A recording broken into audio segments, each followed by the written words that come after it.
All right, let's just jump right into this. Picture it. You've just been released from an immigration detention center.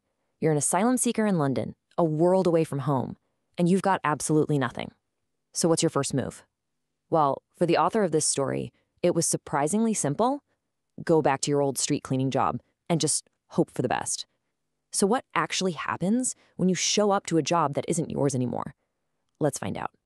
So he shows up at the depot, ready to start his day, and bam, the first person he runs into is his supervisor, friends, who just lays this on him.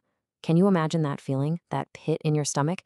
He's been gone, they just assumed he quit, and poof, his job is gone. His only move? He has to think fast. He tells them he just took a quick trip back home to Ukraine.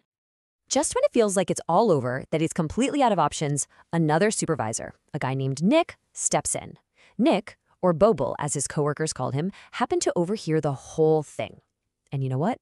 It turns out he was exactly the right person to overhear it. Yeah, see, Nick wasn't your average supervisor.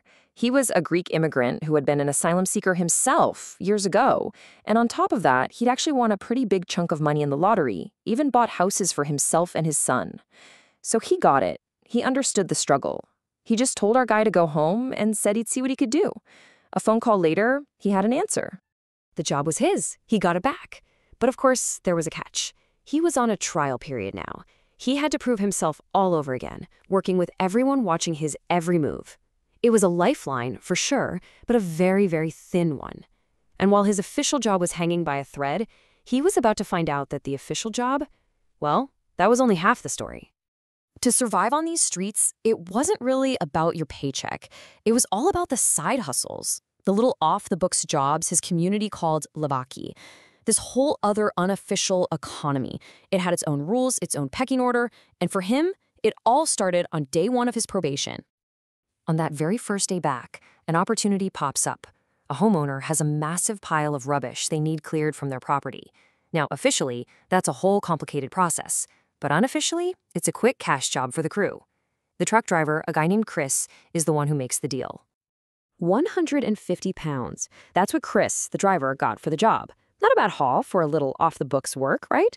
But what about the guy on probation who's doing all the actual heavy lifting? His cut? 30 pounds.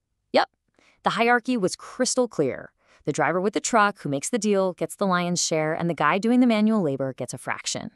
But hey, when you're fresh out of detention, 30 quid is 30 quid. And believe me, it wasn't always that good. Another time, a woman asked him to clear out her entire garden. He said it was like a Kamaz truck worth of junk. He asked for 10 pounds, she talked him down to 5. 5 pounds.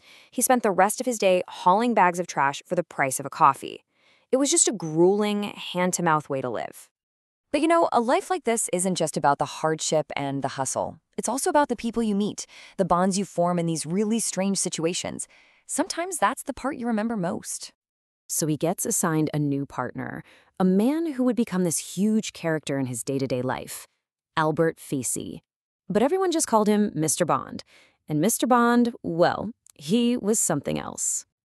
This really gives you a snapshot of his life, doesn't it? Mr. Bond came to England as a young man, over 40 years ago. And now, at 64, he had no family, lived in council housing. His whole life was pretty much the work. A solitary guy whose only real company was found out there on the streets. And their whole relationship was captured in these little absurd moments. Like one day in the middle of work, Mr. Bond just finds a discarded sheet, drapes it over himself like a wedding veil, and starts parading down the street. It's that kind of weird humor that just gets you through the day, you know? Finding something to laugh at in the middle of all the grime. The job itself was often just surreal. I mean, working on the streets of London, especially when you're an immigrant, you end up in these bizarre situations, these moments where cultural wires just get completely crossed. So all of a sudden, management starts getting these formal complaints. People are reporting that one of the street cleaners is going door to door, ringing doorbells, and they're assuming he's asking for money, that he's basically begging. But what was really going on? The reality couldn't have been more innocent. It was just before Christmas, and in a simple, kind gesture, he was ringing doorbells just to wish people a Merry Christmas. That's it. A nice thing to do, totally misinterpreted as begging. It's a perfect example of how wires can get crossed. But maybe the most telling detail of this whole story is a really personal one. It's a small thing that just perfectly captures the strange, often unnoticed absurdities of trying to build a new life from nothing. It was just a jacket, part of his work clothes, something to keep him warm on those cold, damp London mornings. He put it on every single day, without a second thought, for a full year. The zipper. The zipper was on the wrong side. For an entire year, in the middle of the daily grind of survival, of learning a new city, a new life, he never even noticed he was wearing a woman's jacket.